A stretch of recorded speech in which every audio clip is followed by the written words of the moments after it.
never see those shoes in the same light again. Snodford? What? Oh, it's you, Flynn. Yes, I suppose it would be a surprise to see me in my own house, in my own office, the desk of which you appear to be cowering under. Not cowering? No, not cowering exactly. More hunkering down. Military-like. Right, and what dastardly military foe are we hunkering down from? Can I expect kobolds kicking down my door in full camo, or have you pilfered my pots and pans to make them little Knights Templar? Worse. Worse than scraping congealed kobold sweat out of my big stewing pot for the 3rd time this month? It's Uncle Caprius. He's visiting today. Your Uncle Caprius? When? Today. When today, you boneless bucket? An hour. Oh, me budge up. It's battle stations, and I'll be damned if I'm manning the front. Another mouse. Ugh. I'll get the broom.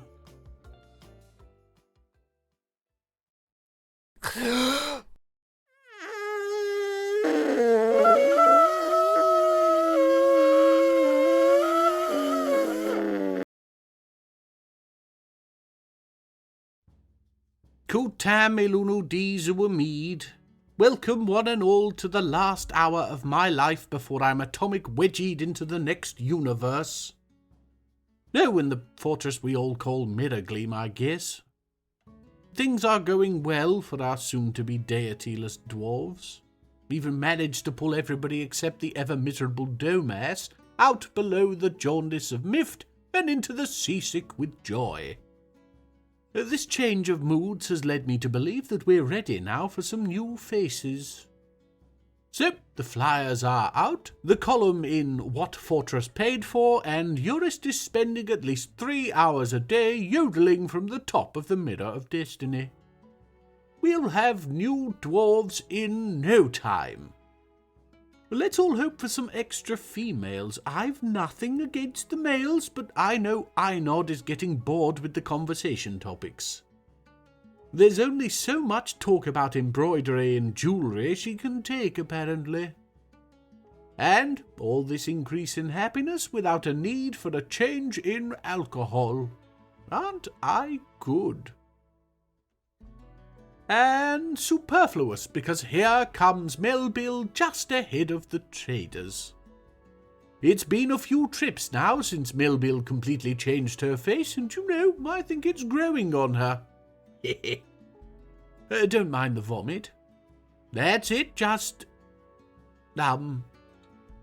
Yes, best take the talk inside. The reception is better. Why is she keeping distance between them?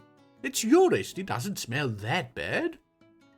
Anyway, it's a big order today. Loads of wood, most of which will be burnt for metals. With new dwarves coming, we'll need more food, hence the meat and fish. And I threw in bush tit eggs because the idea of Domas making tiny fried egg sandwiches made me laugh. Incidentally, tit was just a word for something small in the days of yore. Hence titbit and titmouse, which does beg the question of how the word evolved into its more modern usage. By which I do of course mean a person of lower than average intelligence. Keep it clean, you lot. Canyon Humor want head and handwear. I hope they aren't planning to outfit everybody in winter gear and storm Mirrorgleam. We don't have enough beds for that. Well, thank you for the visit, Melville. We'll be relieving your traders of all of their alcohol now, though. Don't be afraid of Ida, she's harmless, but do let yourself out. There's a dwarf. We're following Domas, sporting one of the many new leather caps I had made to stop the light shining off of all of our dwarves' heads from blinding me.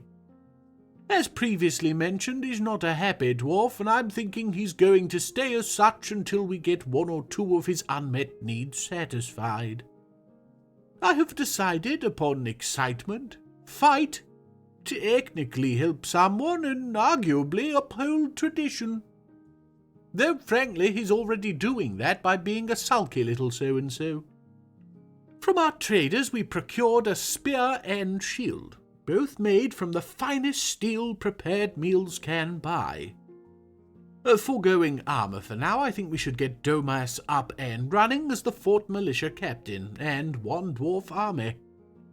We've always got too much food, so his skills as a cook won't go to waste, especially as I plan to stagger his training. And at the absolute worst, it gets him out of our other dwarfs' scalps, so he doesn't keep bringing down the mood. Yes, here he is, training away in the little barracks we built above the tavern. Looking at his fighting experience, I'm regretting not giving him a sword instead. The longer range of the spear does waste his novice skills as a biter somewhat, but never mind. His squad of one is called the Golden Locks. This is an homage to his lover Einod, who is as bald as everybody else at the fortress, but is still the owner of curly golden hair nonetheless. On her feet! Mind me, if you can't control yourselves, I will be required to scrub your braids out with soap. Don't get the wrong idea, though. Dwarves don't normally have hairy feet. She's just weird. Oh no, Ita! Well, I guess now we know why she'd been spending her time in the temple, poor girl. She was old and battered from her war with Rudolph. Now she shall be missed. By which I mean the dwarves will make her coffin. I'll discover she wasn't a pet, so interring her would involve Googling, and she's already begun to smell by the time I realise, so we'll bung her on the waste pile outside for the fairies to nibble on. It's what she would have wanted. Aha! The first of our new migrants have arrived. How wonderfully exciting! We're following Amos in. He's a High Master Milker, and yes, that is in reference to the ability to get lactations from farm animals, and not to the more exciting ventures our milkmen were about. The sheep will be glad of a pair of hands that know which way up the milking stool is supposed to go. Me knows they won't even let me click them anymore. I'll be putting him to more than just milking, though. Time to really kick this fort into gear. Starting with the new bedrooms, all already dug out in preparation and just now having the last little engraving embellishments added. 20 of the dimension's swankiest 6 square cells to soothe our sweet little sleepers to soft slumber. Still needs the furniture, so they'll have to make do with whatever bit of floor they collapse on for now, but they knew what they were getting themselves into. The flyers clearly said BYOB. Bring your own bed. Dwarves inherently know to bring their own booze. And just in time to prove me wrong, here is Adil Bronzelance, a talented shearer, and that'll come in handy here, no doubt. But would you look at his one and only unmet need? Drink alcohol. Something most dwarves manage within the first 3 minutes of being awake, and Adil has decided that it's his only need in the world. I don't know whether to be annoyed or impressed. Think I'll settle on exasperated befuddlement. Oh, and ignore the miasma. Domas's training couldn't come quick enough, and he made some superfluous soufflés. Try saying that 3 times fast. I think we'll need to extend the kitchen out, maybe add a main food and drink stockpile and have the little one in the tavern take only from that. Ah, Adil found the booze. Good dwarf! No unmet needs. Can honestly say I have never seen that. More migrants. Here they come, pouring in like grains of sand in an hourglass, though without the characteristic hissing noise. Now the susurration of soft sand, how I do miss channel glazes. Anyway, with the new migrants comes a particularly special individual, Alath Glacier Cloisters. Another female dwarf amidst what is becoming a sea of masculinity. She has no unmet needs, just like Adil, and she's a talented animal trainer, which will really help considering how often I'm having to peel flattened dwarves off the walls because of elk children still being born wild. growing to adult and reverting to their wild state. A dedicated animal trainer will hopefully teach them that dwarves are friends, not footpaths. Though I've just noticed she disdains hard work, so I guess we'll see. At least the bedrooms are all done now. Dwarves are easy to please in this regard, it's their best feature. So long as they've got furniture to dump their old clothes in, a bed to sleep in, and the room smoothed, they're good to go. To sleep, that is. Communal sleeping is frowned upon, which is of course how vampirism grows to be such a nuisance. But at least they never have to deal with bedbug infestations. You can be a fantasy creature immune to alcohol poisoning, but one thing you can't get away from is the blood-sucking parasites, apparently.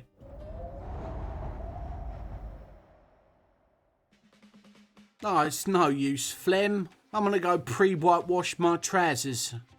Ha! Fat lot of good that'll do. What is going on? Snodford's Uncle Caprius is visiting. So? You've never met him?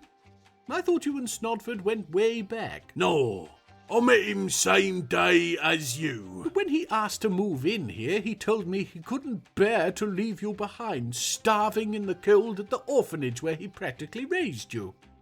It's been 18 months, Mr. Crevice. How do you not know there's not enough salt in the world needed for what Snod says? Fair point. Well, anyway, Uncle Caprius is an eldritch abomination from a different time, a relic of chaos, back from when the word really meant something. Remember when I turned Snodford's tentacles into, well, yes, anyway, I was emulating Uncle Caprius. Oh. Yes, oh. When he last visited, he changed all the doors round. Took me 3 hours to figure out the shed door led to the bathroom. That doesn't sound that bad. Then 5 seconds to find the bathroom door led back to a winery in 13th century Bristol. Oh. And you'd better be worried, unless you like the idea of being made of scones. Is there any more room under the desk?